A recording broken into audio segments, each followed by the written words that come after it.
La hora del Piquislavi. En la mejor hora de la semana, Enrique Carlos Fernández. Enrique Carlos Fernández. Radio XD.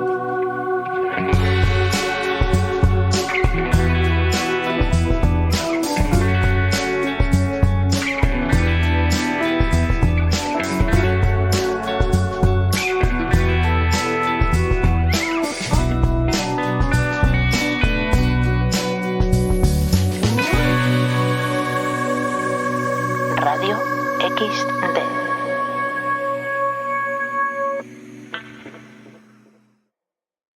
Pero ahora os vamos a dejar un momentín y entramos con el galerista Ramón García Alcaraz. Muy buenos días, don Ramón.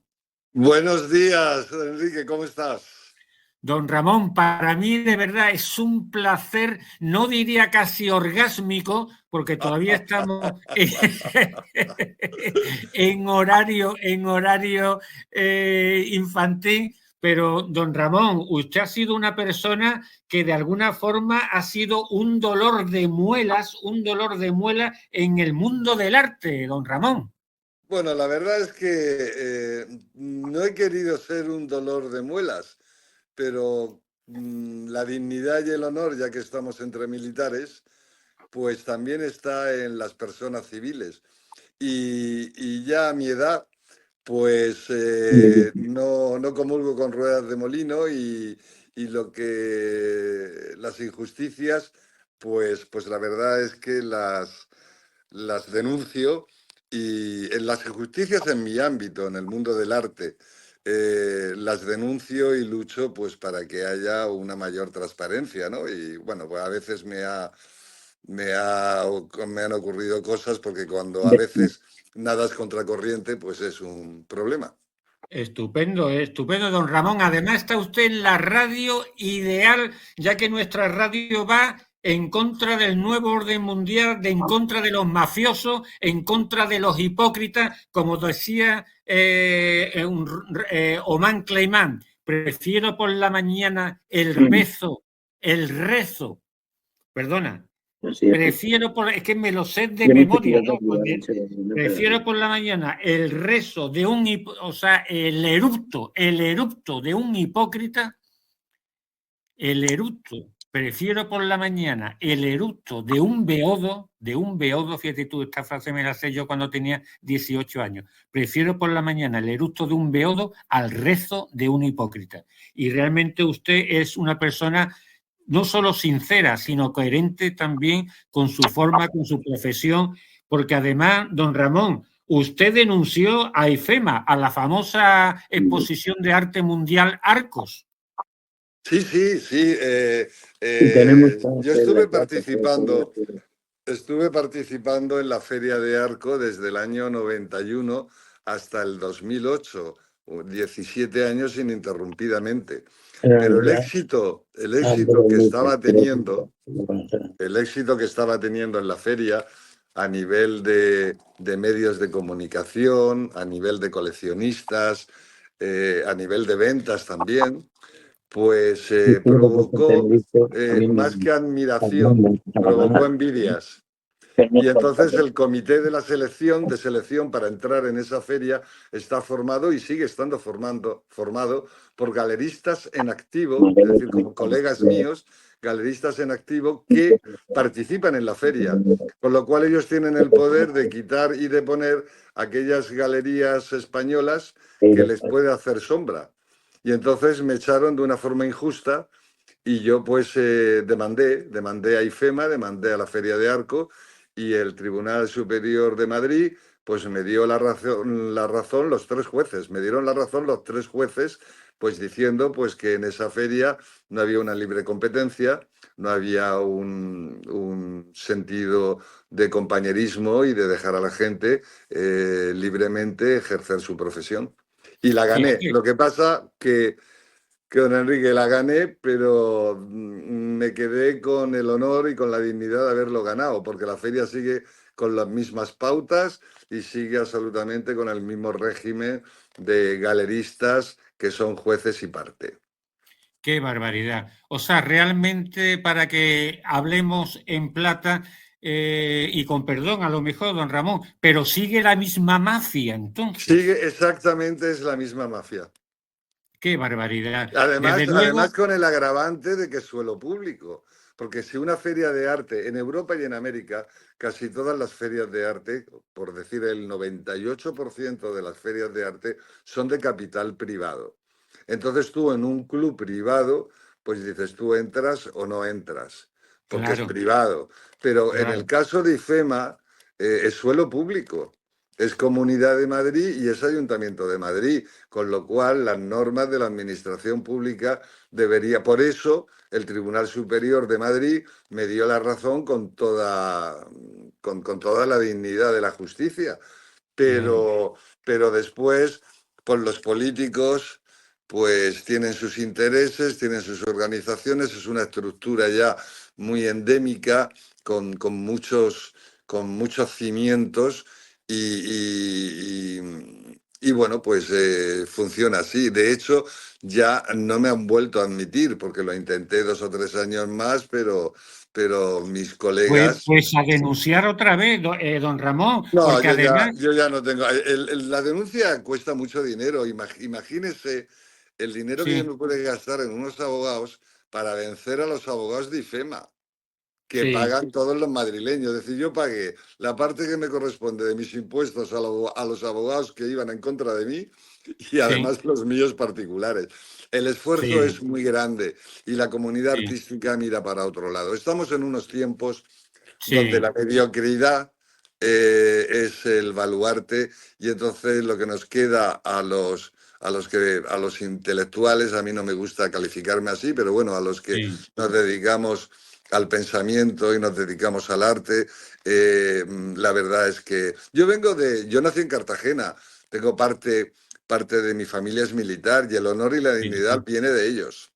mira, Viene de comer. Sí, yo tengo ahora un ahijado que está ya en cuarto de Guardia Marina, está en Marín, es decir, o sea que la saga continúa.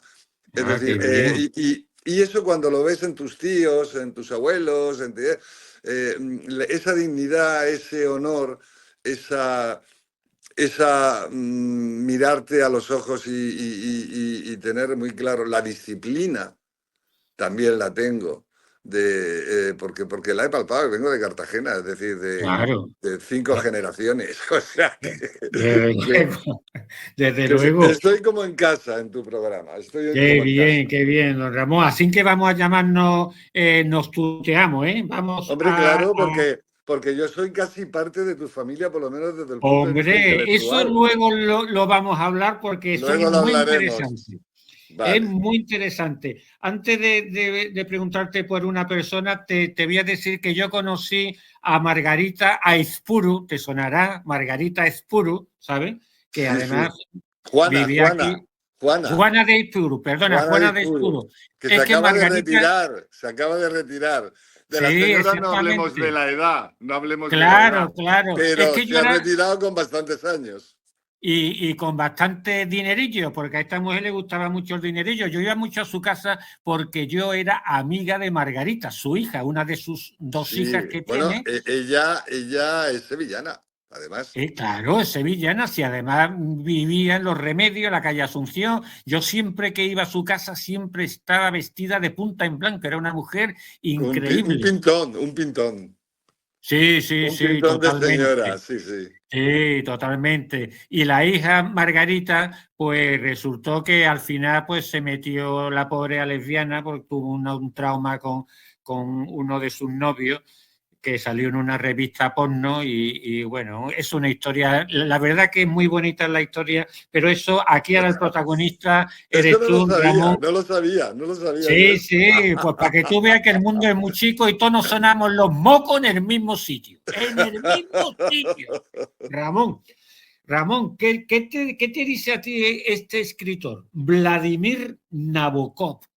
Bueno, pues mira, pues es un ruso que se nacionalizó norteamericano y que escribió muchísimas novelas muy interesantes. A mí me interesa mucho la literatura rusa. La verdad es que me hubiera gustado haber aprendido ruso porque para leer a los grandes escritores rusos.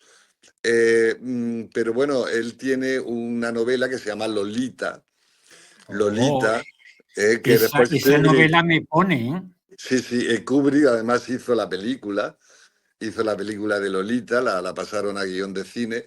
Y bueno, Lolita es ni más ni menos que Nabokov, lo que en el año 50 y tantos, lo que hace es en la línea muy fina entre la pederastría, es Sí, decir, cómo niñas de sí, 16, de 17 años, que en teoría son menores de edad, cómo pueden hacerle la vida imposible a un adulto, a un señor maduro, coqueteando con su inocencia, entre comillas, y cómo sí. lo tortura, porque ella vivía con su madre que alquilaba habitaciones. Y entonces, pues este señor entró como inquilino de la casa de su madre y Lolita eh, eh, lo, lo maltrató en cierta medida, ¿no? No ocurrió ningún acto sexual, pero el pobre hombre lo pasó Lo ponía absolutamente mal. caliente. Claro, y entonces, pues mi galería se llama My Name is Lolita Art Ajá, por esa novela, porque mis artistas, cuando yo abro la galería hace casi ya 40 años, en el año 40 años, 88, ¿eh? En el mundo del sí, arte. sí, en la ciudad de Valencia, la abrí en 1988. Fíjate. Mis artistas eran artistas muy jóvenes, 19, 20 años, 21 años. Algunos y algunas estaban todavía en los últimos cursos de la Facultad de Bellas Artes. Y Ah, entonces yo quería crear un nuevo grupo de artistas españoles que luego los inteligentes lo calificaron como la nueva figuración española, porque hasta entonces quien dominaba el mundo del arte era el arte abstracto. Era Tapies, era Zobel, el grupo de Cuenca, el expresionismo abstracto español, sobre Berrocal, todo, ¿no? claro, concentrado en Cataluña. Sí, Y bueno, y que daba la casualidad que en esa época, pues claro, estos artistas abstractos estaban vinculados al Partido Comunista. Entonces, sí, cuando yo en el año 1988 empiezo a hacer unas exposiciones de arte figurativo de artistas españoles muy jóvenes, sí. para mí era la pederastría en el arte. No eran claro, no eran menores de edad, porque tenían 19, 20, 21, 22 años, pero sí Claro. que en el arte eran como lolitas, ¿no? Eran muy Sí, jóvenes. sí, Entonces, sí, como en esa época yo estaba vinculado a la universidad y también pues escribía libros sobre pintura del siglo XIX, no quise poner mi nombre a la galería, que era la moda poner el claro. nombre a la galería y no quería mezclar una galería de Sí, arte contemporáneo con mis libros de pintura del siglo XIX. Y entonces la propia claro. galería se llamó ella misma Lolita, My Name is Lolita Art. Y tuve que poner la palabra art al final Para porque dejarlo claro. podía haber confusiones, porque claro, la palabra, el nombre Lolita está muy vinculado a obsesiones sexuales, historias de estas. Sí, Y entonces sí. pues puse art y bueno, pues me salvé de algunos emails un poco provocativos. Sí, la verdad que sí. A mí es que me encanta Nabokov porque además, mira, yo mi mujer Lucía, yo tenía 42 años y vi a mi mujer Lucía en la tele, que ella tenía 17 años, me enamoré de ella, que busqué el teléfono y hoy llevamos más de 20 años casados, para que tú Pues veas. hiciste casi un Lolita, ¿eh? Hiciste casi un Hombre, Lolita. totalmente, totalmente. Sí, hay una línea, hay una Sí, línea, bueno, en la parte de mi galería no, porque yo bromeo con esa historia porque eran lolitas, porque eran artistas muy jóvenes, pero eran mayores de edad. Pero claro, ese límite entre 16 y 17 años, ese sí, límite, hombre, otra cosa es las aberraciones de claro. pedrastras, de niños pequeños, en fin, bueno, Y la maldad, claro, claro, es decir, o sea, eso es absolutamente abominable, eso son enfermedades, deberían estar claro. en psiquiátricos con rejas, con rejas. Sí, En el psiquiátrico sí, tienen que estar con rejas, porque es una sí, enfermedad abominable. sí, Pero sí, esa línea que Nabokov toca, ¿sabes? sí, Como una especie de línea imaginaria, Sí. dónde está el límite. Pero bueno, en mi caso era solamente desde el punto de vista artístico, vamos, no tengo ningún interés en, Claro, claro. en, en la pederastría. Vamos, la Totalmente. odio y la abomino. Sí, pero es que es muy curioso porque aquí también estamos un grupo de personas, por ejemplo, el coronel Francisco Fernández Félix habla perfectamente ruso y yo que he Así. estudiado en Varsovia y he viajado por la Unión Soviética y por países socialistas antes, en la Soyuz Sovietati Socialistichesky Republic, uno diría, ya говорите по-русски язык, ¿no? Bueno, pues Nabokov a mí me gustó mucho porque ese personaje de Lolita realmente es una víctima, Hombre, es una claro, víctima de la belleza. Humbert, en la novela se llama Humbert. Humbert es realmente es una víctima de esa niña mujer Sí, que lo atormenta y la atormenta hasta límites insospechados. En la película de Kubrick se ve clarísimamente ese tormento. Es decir, que sí que eh, hay muchas posibilidades en la vida, pero sí, después hay una canción de Marilyn Monroe, Los caballeros las prefieren rubias, en esa magnífica película donde sale Marilyn Monroe absolutamente espléndida. Y tiene una escena la película que Marilyn Monroe baja por las escaleras de los bomberos, esa barra fálica, sabes que los sí, bomberos bajan sí, para ir más a prisa por las urgencias que tienen. Y entonces sí, Marilyn Monroe baja por esa especie por esa barra fija, enfundada en un jersey de cuello alto que le llegaba, pues, como dicen en valenciano, a ras de figa. ¿Sabes? Es decir, había un jersey tal, y entonces ella mira a la cámara y dice, My name is Lolita. Entonces, claro, en otras ocasiones que no tengo ganas de explicar el proceso intelectual del nombre de la sí, galería, sí, pues digo, en honor a Marilyn Monroe, en honor a My Name is estupendo, Lolita, pero no, yo me enteré más tarde. Yo me enteré claro, más tarde claro. que existía esa canción de Marilyn Monroe y además, menos mal que Hollywood no, porque como tenía el art, Hollywood no me metió una denuncia por captar el nombre de una canción o el compositor de esa No porque canción. pusiste art, tuviste Claro, el arte puse art, de poner pu- art. claro, puse art y además en España la protegí, ¿no? Con los derechos de propiedad del nombre. Pero bueno, de todas formas, eh, el nombre de la galería era Sí, también un poco para quitar el protagonismo del galerista, porque las galerías, sí. los protagonistas son los artistas.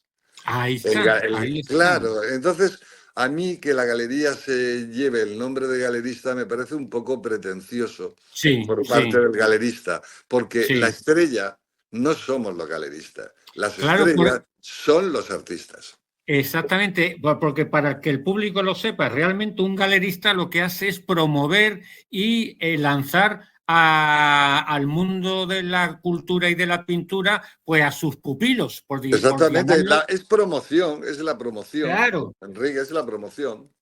exactamente, promocionar. Pero también pasa en el mundo de la música. Es Sí, decir, ahí está. detrás de un artista, pues hay un promotor, una casa de discos, una industria que lo lanza, que lo protege, que le indica. Y en el mundo del toreo también están los apoderados, que son Claro, los que mueven al torero. Lo que pasa es que también cuando el torero, el cantante o el pintor se vuelven muy famosos, cuando los coges de jóvenes y se vuelven muy sí, famosos, a veces cambian de apoderado, cambian de casa de discos o cambian de galerista y se van a claro, otros más potentes que son los que recogen el sí. trabajo de los primeros. Claro, efectivamente. O sea, De alguna manera, ¿os ponen los cuernos?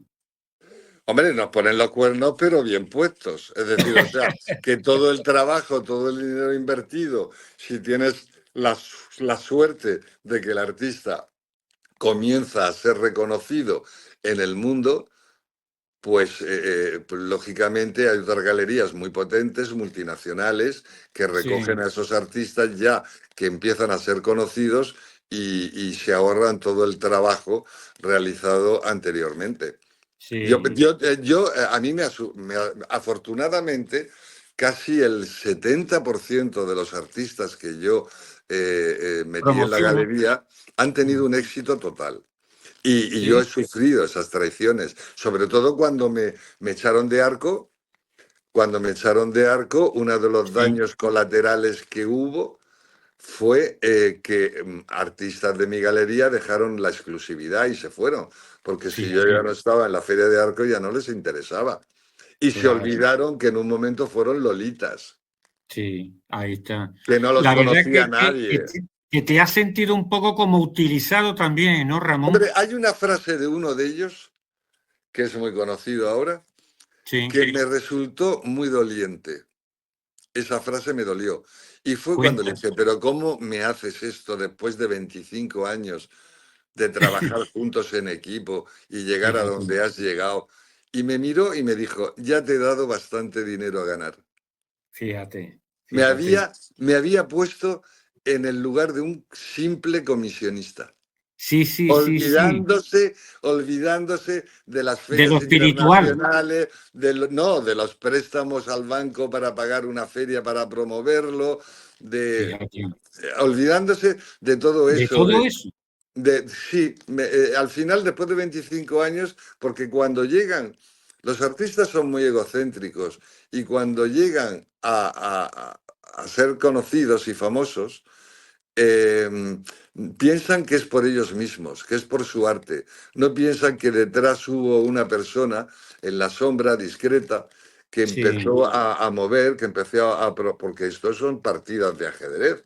Es decir, sí, llegar a determinados sitios, pues es saber buscar al intelectual o inteligente apropiado que te escriba un texto, moverte en ciertos círculos de coleccionismo y, sí, y convencerlos de que ese artista vale y que compren y que entren en museos y que entren en fundaciones. Todo eso es un proceso de trabajo que se está a la sombra. Pero cuando ellos llegan a ser conocidos, bueno, solamente tengo una excepción, una gran excepción, que es un granadino. Y voy a ah, decir su mira. nombre, porque a los malos no los voy a nombrar, pero Pero a a los los buenos buenos sí. sí. Paco Pomet. Mira, Paco Pomet. Ah, yo te iba a Pa- preguntar por Paco Pornet, exactamente. no, ¿Es no, Pomet, granadino? Pomet, con P de Ah, puerta, Pomet, Pomet, eso, Pomet. Pomet, Paco Pomet. Sí. Este Yo lo he granadino, escuchado, ¿eh?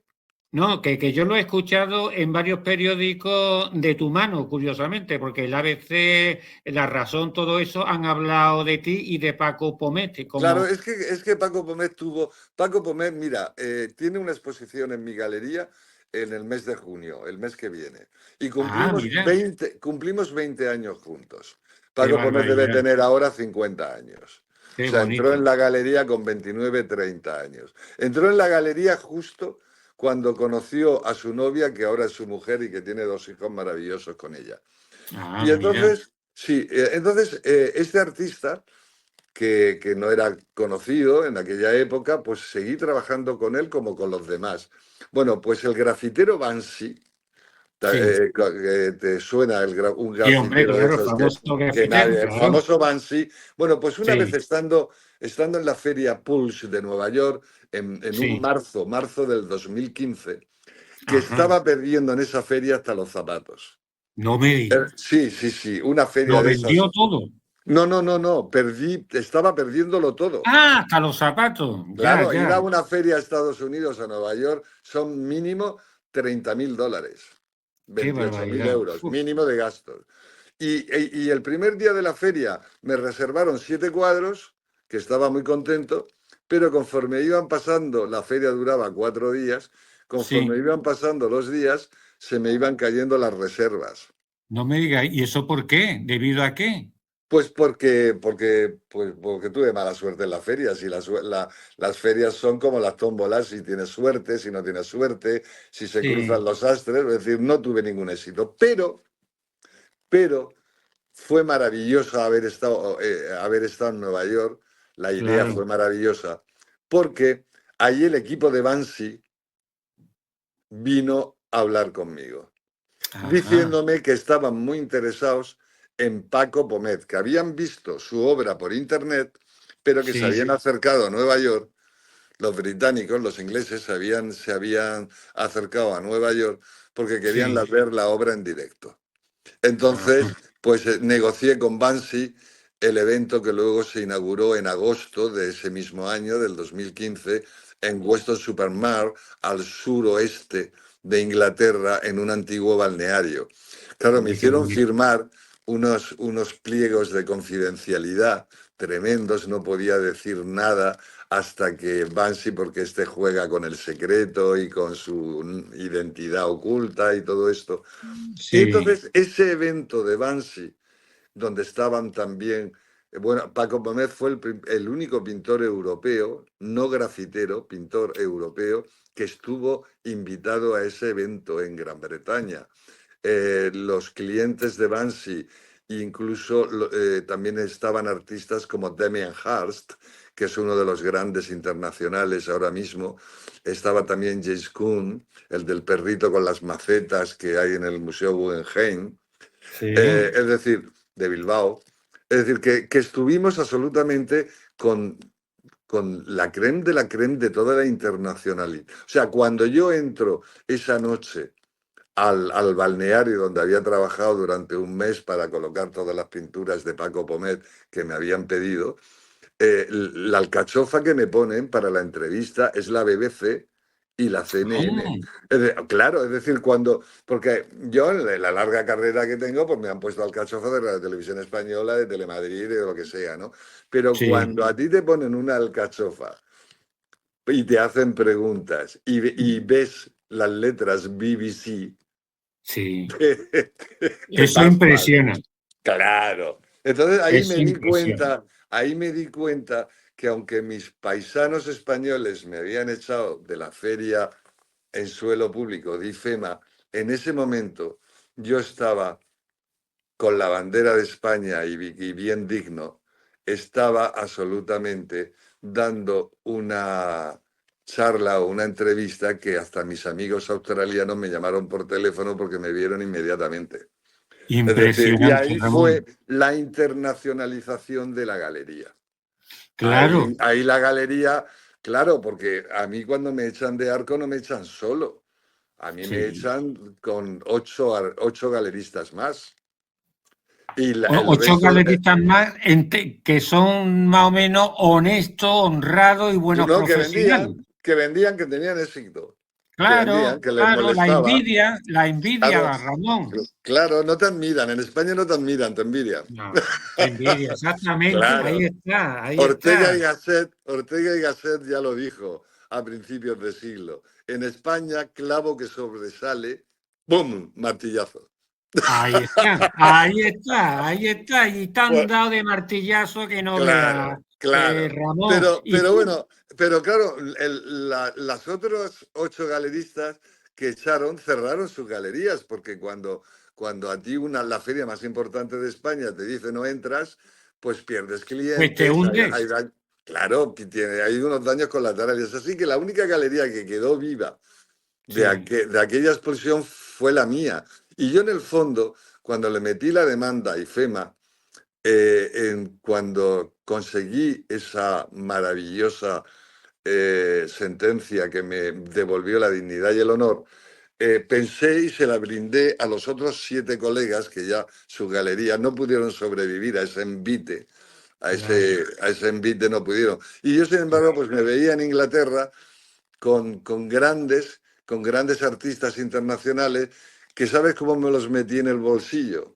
¿Cómo te los Pues, metiste? pues me los metí en el bolsillo, digo, madre mía, voy a colgar unos cuadros con Damien Hirst, con toda esta gente, con Banksy, con toda esta gente que son dioses en el universo, son los Picassos de ahora. Claro. Y entonces Estaba en el aeropuerto de Barajas, de Suárez, de Adolfo Suárez, Sí, y estaba en la tienda esta que venden ya con libre de impuestos, y había unas cajas de vino de La Rioja, Peleón, porque había el vinos León. buenos, pero había una caja de 6 botellas, pues yo qué sé, a 6 euros la botella o a 5 euros la botella. Y me compré una cajita de 6 botellas y me planté en Huesto Supermar con las 6 botellas de Rioja, que era Peleón. Mi padre no se las hubiera bebido. Y cuando los británicos, cuando los ingleses me vieron entrar con las botellitas de vino español, ahí nos hicimos amigos para siempre. ¡Qué bonito! Se rompieron todas las barreras. Y la gente muy grande, la gente que es Sí, muy grande, es la más asequible y la más normal. Los que son de medio pelo son los que sí. se ponen más como los pavos. Sí, totalmente de acuerdo contigo, Ramón. La verdad que te digo una cosa, y ahora My Name Lolita Art, ¿está en Madrid o en Valencia No, la no, galería? no, hubo un momento, yo abrí la galería en el 88 en Valencia, aunque yo soy cartagenero, pero la ciudad más próxima que yo Sí, tenía, más grande y con más posibilidades para mis inquietudes artísticas, era sí. Valencia. Y entonces Ajá, estuve en Valencia. En el año 96 abrí, como tenía mucho éxito, abrí otra galería en Madrid. O sea que hubo unos años en los que yo, en el Intercity, entonces no había ni AVE, iba sí. Valencia-Madrid para atender los dos espacios. Ah, Pero después, mis padres, y aparte también abrí otra galería en Chicago. Es decir, que tuve una... Por eso me echaron de Arco. Por eso me echaron de Arco. Porque el clavo estaba saliendo demasiado de la madera. exactamente. Ahí va, Claro. ahí va. Es que sabe una cosa, como decía Tagore, las cosas bien hechas nunca mueren, por eso tú resistes, Ramón. La Resistí, verdad que resistí porque tenía un dinero ahorrado y resistí porque no me daba la gana de que me cerraran. O sea, a mí me puede cerrar la galería la sociedad española no comprándome, pero a mí no me sí, cierra la galería unos mafiosos en un comité, y además lo digo así porque hay una sentencia que lo dice, unos claro, mafiosos colegas míos, porque no eran ni sí, políticos, sí. unos mafiosos colegas míos. Lo que pasa es que los políticos sí que admiten ese juego. Pero realmente aquí no estamos hablando de partidos políticos que me echaron, no, no, estamos hablando de colegas de la sociedad civil que Eso es muy están ahí, fuerte. que está claro, que están ahí metidos y que ellos lo único que quieren es echar porque en el fondo ellos son mediocres. Sí, Porque efectivamente. cuando un país tiene la mala costumbre de pegarle el martillazo al que sobresale en cualquier Sí, ámbito, al final sí, los que quedan vivos, sí, los que quedan vistosos, los que le dan la mano al rey cuando va a inaugurar la Feria de sí, Arco, son los sí, mediocres. sí, sí, Porque los demás nos pegaron el martillazo y nos dejaron tiesos. sí, sí, Es un exactamente. país de mediocres porque al Sí. final los Y que de valen, mamarrachos. los los propios mediocres se los quitan del medio. Sí, sí. Los ¿Tú propios crees, tú mediocres crees, se los quitan del medio, claro. sí, tú crees, Ramón, que el mundo del arte actualmente está muy politizado? Yo creo que no. El mundo No, del ¿no? arte, no, el mundo del arte lo que está es, ahora mismo los tiempos han cambiado mucho. Es decir, yo soy como un dinosaurio. No tengo la edad de Juana Dizpuru o la edad de Soledad Lorenzo, dos grandes del Sí, galerismo español. Se retiraron muy mayores y no disfrutaron de otras partes del arte. Yo, aparte de galerista, sí, soy doctor en historia del arte y tengo mi plan B. Y te digo todo esto porque el mundo del arte contemporáneo ha cambiado mucho. sí, Ha sí, cambiado mucho.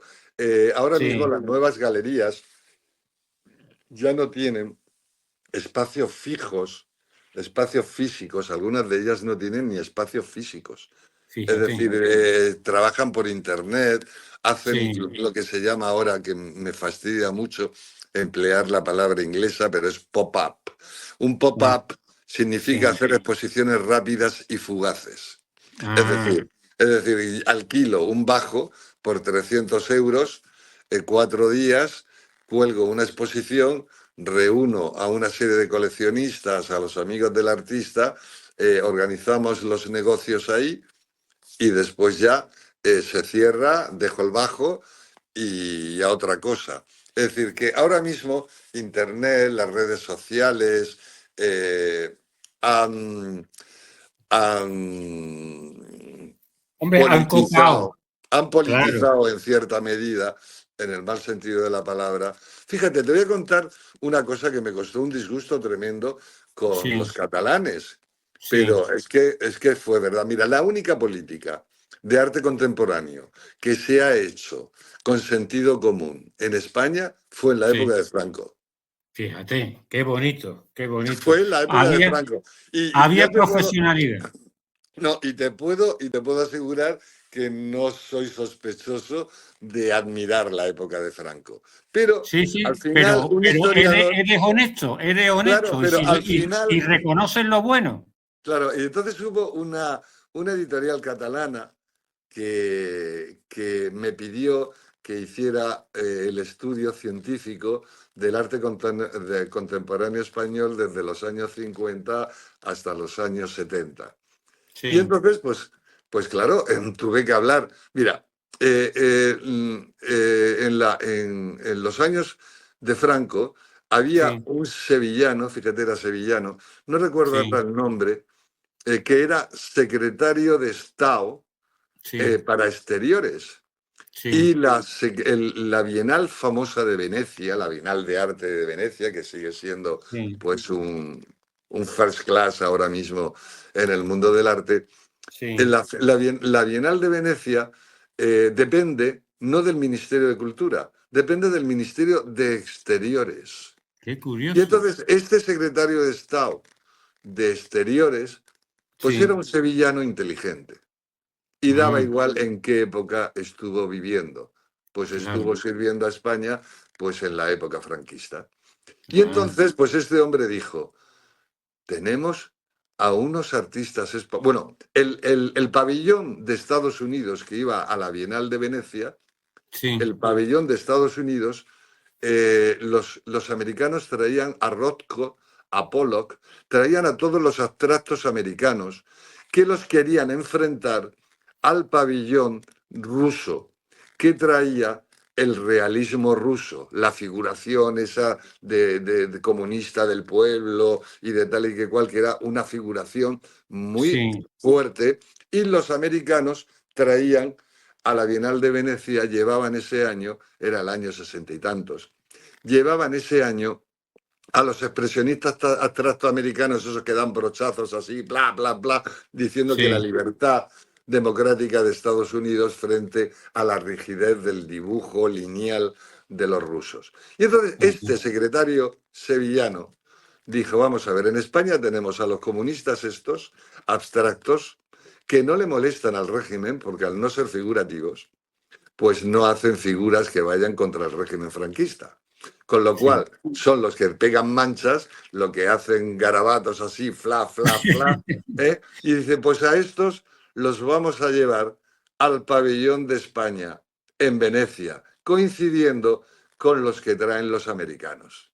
Ah, muy ¿Qué hábil. pasa? Que claro, Tapies y todos estos catalanes contra el régimen, yo no sé si eran del Partido Comunista o no, pero probablemente sí, porque hacían todos los Sí, carteles de la oposición, etcétera, etcétera, sí, sí, estuvieron por una buena política de este secretario de Estado, sí. estuvieron en el pabellón de España en los años 60, en pleno franquismo y con la Toma bandera ya, de España con el águila de los Reyes Católicos. toma Es, ya. claro, Cómete esa, pero cómete eso, esa. pero eso es un estudio intelectual y científico al margen de las movidas políticas. Gracias a ese secretario de Estado, Tapies, Millares, Alfaro, Zobel, todos esos artistas se hicieron internacionales porque los americanos los vieron que se parecían a sus primos americanos abstractos y el régimen de Franco lanzó a toda una serie de pintores abstractos españoles, que a Franco no le molestaba su iconografía, eran cuadros abstractos. Y lo has hecho internacional. Y los lo han hicieron hecho... internacionales. Bueno, pues Claro. después de esa política, que Franco probablemente estaba al margen absolutamente de todo, porque el arte, desde luego... Sí, no pero estaba no su estructura, porque ahí lo la tienes. estructura se lo permitió. Claro. La estructura se lo permitió. Y entonces la única política de Estado que antes, porque eso los ingleses lo tienen más claro que nosotros, la única política de Estado que se hizo eh, para, para lanzar el arte Sí. español a nivel internacional fue con este secretario de Estado sevillano. Y claro, cuando yo escribo, basándome en fuentes de primer orden, prensa del momento, fotografías, aduanas, cómo entran los cuadros a Venecia, cómo salen los nombres, las fotos. En los años 60 hay muchísimas fotos que demuestran esto. Oye, me tradujeron mi investigación al catalán, la publicaron, pero sé que nunca más me volvieron a invitar. ¿Hola? ¿Hola? Yo te oigo. ¿Tú me oyes? Yo he perdido Sí. Ahora te oigo. Vale, Ahora pero puedes seguir hablando que se te oye perfectamente. Vale, pues gracias, Venga, Francisco. Vale. Y nada, pues tiene gracia porque las fuentes, mira, el otro día me invitaron a ser jurado de un concurso de pintura al aire libre en La Rábida. Sí. Bueno, yo no había estado nunca en La Rábida. Cuando vi el monasterio franciscano, cuando vi las celdas donde Colón se entrevistó con el franciscano científico Marchena, y vi aquellas salas renacentistas con aquella capilla, con la Virgen de los Milagros donde oró Colón antes de salir al descubrimiento, y todo eran reuniones científicas. Eran científicos, eran exploradores científicos. Tenemos que estar muy orgullosos del almirante Colón, pero por su carácter científico y por ese descubrimiento maravilloso que hizo España en aquellos momentos. Bueno, pues en La Rábida me di cuenta que, que España tiene una... no ha sabido intelectualmente vender No. sus hallazgos. Sí, Sus hallazgos, porque exactamente. ahora vemos, yo me asombro cómo al almirante Colón lo tiran en Sudamérica al suelo. Sí. O sea, pero eso es la ignorancia total y absoluta, porque España no se ha preocupado de quitar esa mala leyenda negra. Cristóbal Colón fue un científico que la Sí. reina católica, porque el descubrimiento lo hizo la reina Isabel, por eso se habla español castellano en Sudamérica. Sí. Los portugueses también tuvieron que ver en el descubrimiento del Nuevo Mundo, y por eso Brasil habla en portugués. Claro. Pero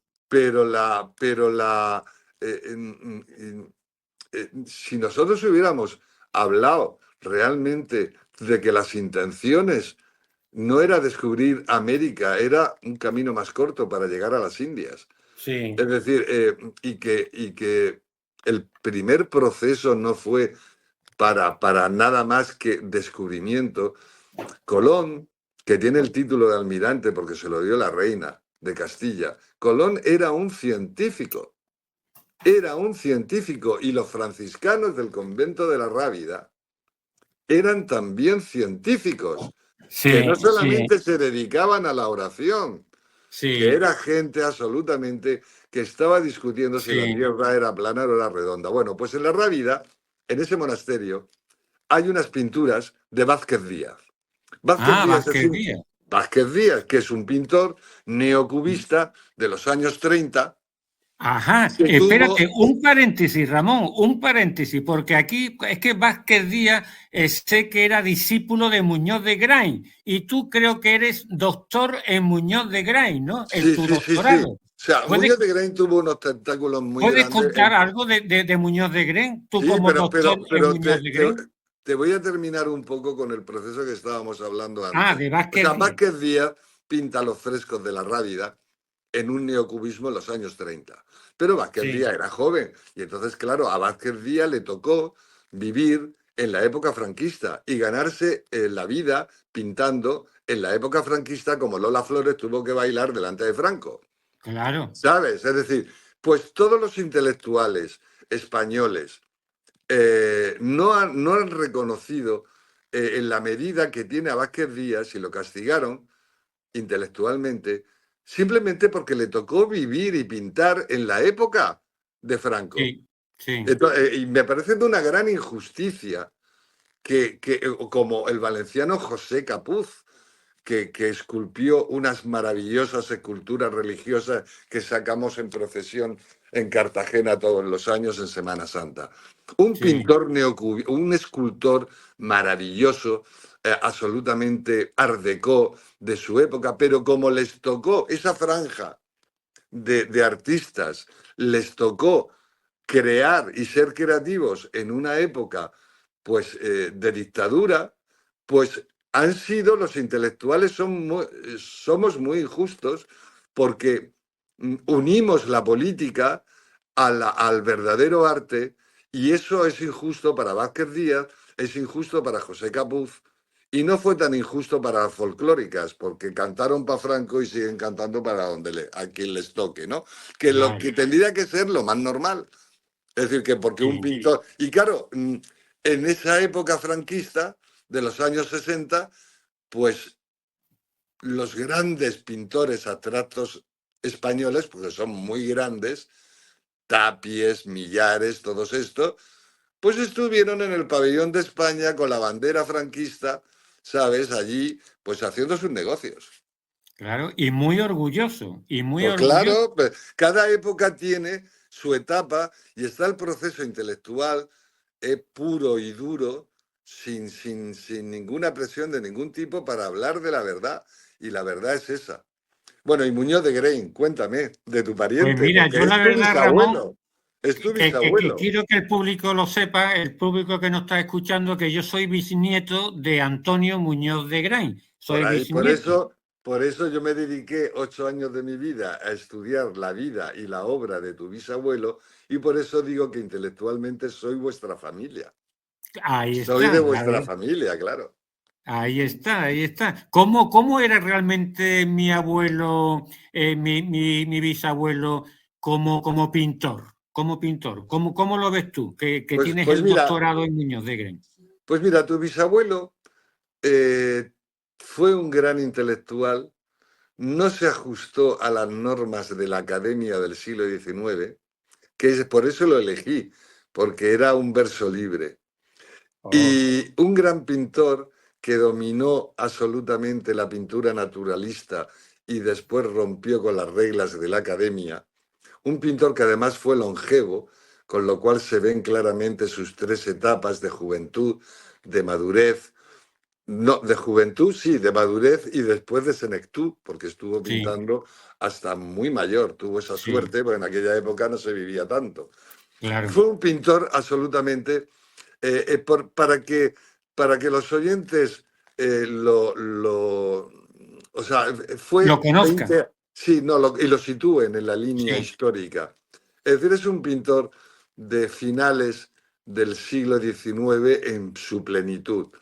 Eh, eh, eh, Muñoz de Grey nace en Valencia a mediados del siglo XIX y estudia en las academias con sus asignaturas académicas, pero después él al final ya en 1890-91 hace, bueno, era masón, ¿eh? Tu bisabuelo era sí, masón, su nombre de guerra en la masonería era Velázquez, sí, fue director del Círculo de Bellas Artes, de fue Madrid. pensionado en Roma en 1884 en la Academia Española en Roma, un lugar maravilloso que tenemos en Roma, que es suelo español.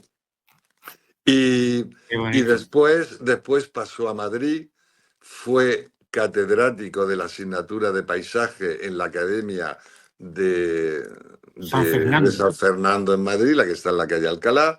Fue director de la escuela y académico de la academia. Es decir, Sorolla, por ejemplo, era más joven que él, 20 y tantos años. Y Sorolla tuvo una proyección más internacional porque la pintura de Sorolla es más amable. Es más amable, la luz mediterránea, las velas, los blancos. Y sin embargo, Muñoz de Grein es una pintura mucho más intelectual. Cuando Muñoz de Grein es profesor en la Academia de San Fernando en Madrid, que ya tendría sus 70 años. Fíjate, 70 años, vamos. Sí, ya tendría sus 70 años. Este señor da su discurso para entrar en la Academia de San Fernando de Madrid, se llama La libertad en el arte. Qué bonito el título. El discurso como académico. Y en ese discurso, que me sé casi de memoria, habló de que la libertad en el arte, si tenía que significar sacrificar algunas normas académicas, se sacrificaban. Fíjate. Y en esas épocas, quien estaba de alumno de él era Picasso. Quien estaba de alumno de él era Dalí. También Dalí ha sido alumno de Muñoz de Grein. Vázquez Díaz. Claro. Y ese Sirio que tenemos que buscar, que no lo encontramos. Sí, este Sirio que es un otro, es impresionante. La verdad que te digo una cosa, fue un hombre misterioso porque todos sus cuadros hay árboles curiosos, hay agua, todo es nombre así como de desgracia. Es algo muy curioso, Ramón. Sí, pues Muñoz de Grein. El legado de Muñoz de Grein no solamente son sus espléndidas pinturas que podemos apreciar en el Museo de Bellas Artes de Málaga, de Valencia, que él donó mucho. En el Museo del Prado están Los amantes de Teruel, un cuadro de 4 metros por 6 de histórico, de motivo de historia, que es realmente el que le abrió las puertas en el año 1884. No, fue el cuadro que tuvo que pintar para la beca que le dieron. En el Museo del Prado hay cuadros de tu bisabuelo, pues que yo pueda contar ahora. A lo mejor Chubaco en Granada. Puede haber 7 colgados. Sí. Puede haber 7 colgados y en los almacenes del Prado creo recordar que hay como 5 más.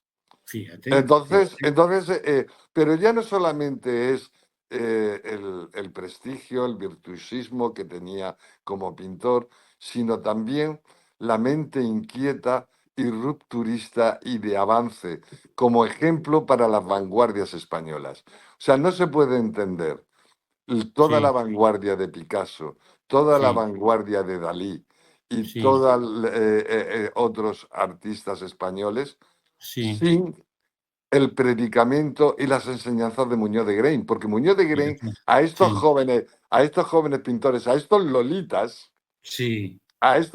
que tenía como alumnos suyos, les influyó y les dio ideas de el academicismo, las reglas académicas están ya obsoletas, llevamos ya 60 años con estas reglas de alto, largo y profundidad, geometrías aritméticas y todo esto, y el artista tiene que tener la libertad para crear.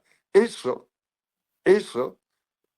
enseñanzas que no eran las enseñanzas físicas de la pintura, sino esos mítines que daba ideológicos, alentando a los nuevos lolitas para que rompieran las estructuras tradicionales y fueran libres para crear con sus propias emociones. Imagínate la importancia que tiene tu bisabuelo, ya no como pintor, sino como intelectual. Porque hay otro caso parecido a él, que es Gustave Moreau, en Francia, que fue el profesor de Matisse y de todos los franceses vanguardistas, que iba en la misma línea que tu bisabuelo. Que estamos hartos ya de tanta geometría y de tanta academia y de tanto estudio del natural y de tanto Sí, esto. Es decir, hay que aprender a sí, dibujar, hay que aprender a pintar. Y después de que ya dominas todo eso, no te puedes repetir, el mundo del arte avanza y sigue avanzando como avanza la humanidad. ahí Entonces, van. entonces Muñoz de Green tiene ese toque. Mira, ahora mismo te estoy hablando desde mi casa y me he Sí, comprado en una subasta un sí, cuadro de tu bisabuelo, es el segundo que tengo, ajá. ¿Cómo que es? es, ¿Lo puedes describir? pues mira, es un paisaje de Venecia de la época luminosa, es ya de Sí, principios del siglo XX, y alguien podría decir se parece a Sorolla, porque tiene esa luminosidad de Venecia, no de Valencia, pero sí de sí, Venecia. Es un cuadro vibrante, con luz, tiene sí, unas góndolas, hay unos barcos con unas velas en ocres, hay como una sí. especie de castillo veneciano, la composición es muy moderna, no es clásica. Y bueno, yo lo admiro más que un Sorolla. Es Fíjate. decir, tiene un proceso intelectual Sí, esta pieza. Afortunadamente, pues como la gente tira más por los nombres más famosos y no tiene sí, la visión, el proceso intelectual que yo puedo tener para admirar otros cuadros, sí, me sí. costó baratísimo, en cierta medida, lo O sea, compré en una subasta. pillaste una buena ganga. Pues sí, la verdad es que me quedé flipado de que la gente no pujara más y me lo llevé a casa. Vamos, vale más una obra de arte contemporáneo de un artista mío que el cuadro de tu bisabuelo. Es La que, verdad, pero es un que es día, increíble, ¿eh? sí, pero un día se hará justicia con Muñoz de Grey, Hombre, porque la claro. historia es implacable. Un Sí, día se hará justicia con Muñoz de Grey, aunque Muñoz de Grey es un pintor, ya te digo, está en el Museo del Prado. En el hombre. Museo del Prado, en las salas del siglo XIX, con los grandes, es decir, o sea, que no es un pintor que haya que... Pero a Muñoz de Grey le va a pasar como al Greco. El Sí, Greco, cuando vino a España, Felipe II estaba más por el Bosco y estaba más por... O sea, al Greco sí, le encargó 4 o 5 cosas para el Escorial, pero el Greco no fue... no, No no fue, de cuajo. los, no fue de los favoritos, pero el Greco se fue a Toledo, tuvo una casa estupenda, vivió fenomenal, como vivió tu bisabuelo, fue Sí, reconocido y en fin. Pero realmente el Greco, como lo sentimos ahora, como el gran pintor internacional sí, afincado en España y que ya lo consideramos como nuestro, al Greco, al griego, es muy español. sí. eh, Esto fue descubierto en el siglo, a principios del siglo XX. Fíjate, para O que sea, veas. que de un pintor conocido, bueno, con casa en Toledo y pintando para la Catedral de Toledo, en fin, un pintor bien, es Sí, decir, un pintor. Pero esa primera espada, esa primera figura, esto es de hace 130 años. fíjate, para que tú Tú, veas. hace 30 años tú podías comprar un Greco por 1.000 pesetas de la época. Sabes que podían ser ahora a lo mejor, Un millón yo- de euros. no 1 millón de euros, no. ¿Qué va? Podían ser ahora como 3.000 o 4.000 euros. Y después, ¿qué pasa? El siglo XIX, es decir, y ya entramos en el XX. Sí. ¿Sabes quién puso al Greco en la primera parrilla de salida? Los ¿Quién? impresionistas franceses que lo descubrieron y Fíjate, qué curioso. también tu bisabuelo, que lo adoraba, el propio Picasso, que fue a Sí, visitar en Toledo las pinturas del Greco y en el Museo del Prado, toda esta gente vanguardista de principios del siglo XX son los que jalearon, desenterraron y encumbraron la pintura del Greco. fíjate, o Antes era sea, un los pintor, mismos pintores fueron los que pues, alzaron al Greco, al empezando Greco, fue como una por mi inspiración, porque bisabuelo. claro, porque como el Greco tampoco se ajustó a las, A a los cánones las, de aquella época. a las medidas Sí, académicas por sus figuras muy alargadas, por sus colores saturados, esos rosas fuertes, bueno, ahora mismo tuve a unos invitados en mi casa que los, sí, que los refugiados ucranianos, que cuando empezó la guerra me traje un autobús lleno de mujeres y abuelas y niños, algunos con heridas de guerra. Sí. Me los traje, me los llevé a Cartagena con la ayuda de mi hermana y mi cuñado. Y allí Ajá. y allí los hospedamos. Después ellos se han ido dispersando por otros Sí, países, ya están, pero claro, sobre todo mujeres. Y entonces sí, vinieron dos mujeres ucranianas, una hija y una madre muy mayor, y pasaron sí. por Madrid y vinieron a darme las gracias. Mira, qué bonito. Porque aquello sí, estuvieron 6 o 7 meses hasta que se organizaron sus vidas, pero claro, los hombres están en la guerra. Y Claro. entonces, pues vinieron a Madrid, las hospedé en mi casa, a la madre y a la hija, y me las llevé al Museo del Prado.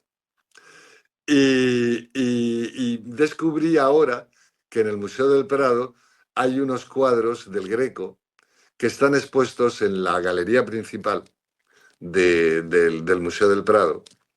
Y, y hay un cuadro que está en el Museo de Chicago, en el Art Institute de Chicago, que pues se fue en el año 1000, salió de España en el año 1930 y tantos, pues lo comprarían, porque los americanos compran, los británicos se los llevan, pero los americanos compraron pues, probablemente pues, algún monasterio en la desamortización o esto, lo compraron y se lo Claro. llevaron. Bueno, y ahí te das cuenta cómo el Greco es una asunción de la Virgen. Pero Sí, el cuadro del Greco, que yo invito a toda la gente que vaya a Madrid, que se meta en el sí. Museo del Prado, porque claro, ese cuadro dentro de unos meses vuelve a Chicago. Entonces tienes que ir a Claro. Chicago a verlo. Entonces, porque los Pues, museos pues del Prado... hay que aprovecharlo, hay que Claro, aprovecharlo. y el Greco en el siglo XVI rompe con las reglas. Por eso, o sea, Leonardo da Vinci, Rafael, todos estos cumplían las reglas.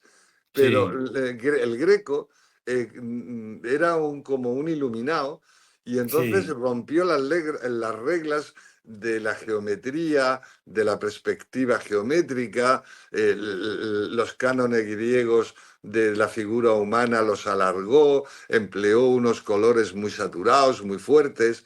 Y entonces eso lo que provocó que quizá Felipe II pues no le entusiasmara.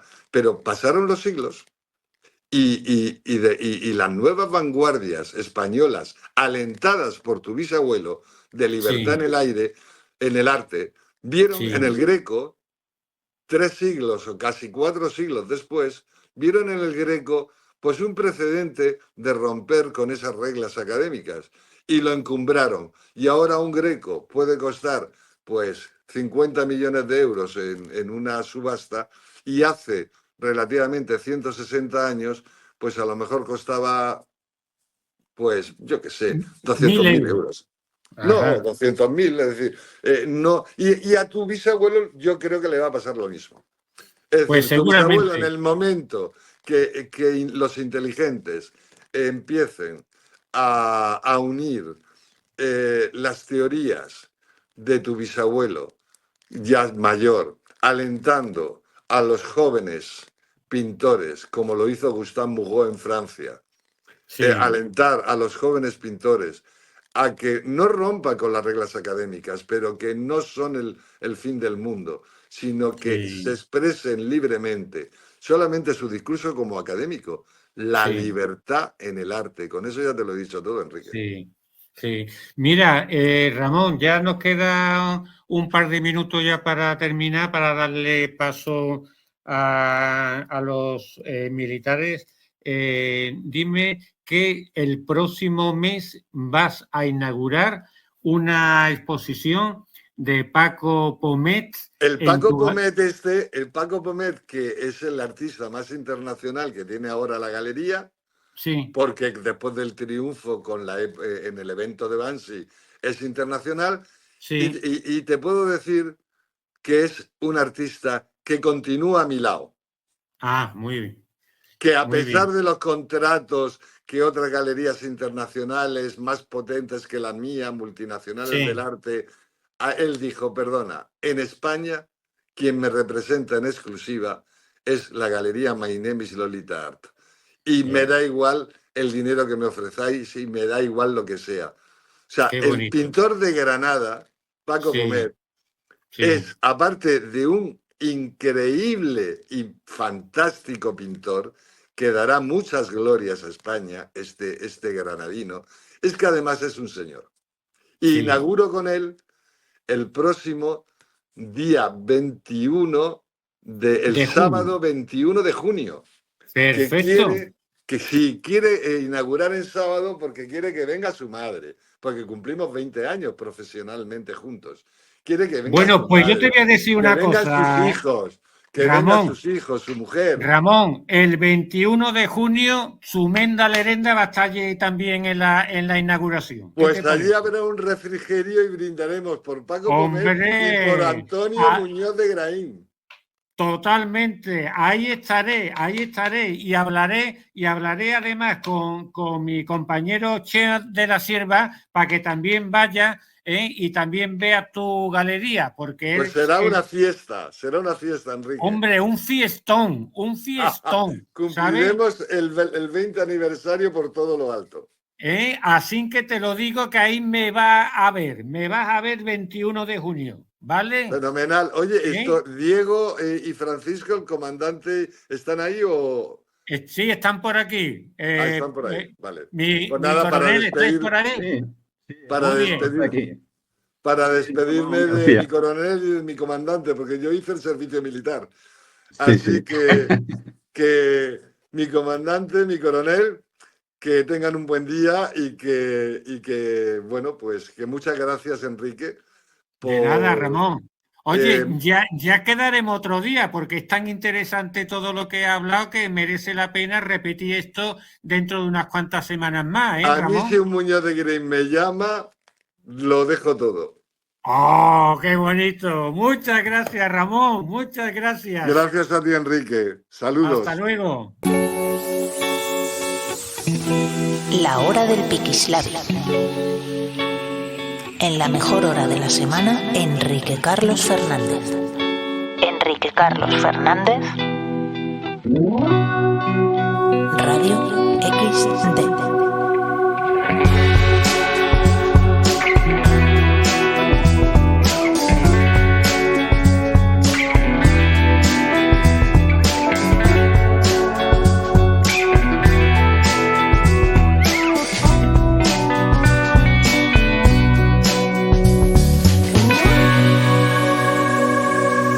Radio XD.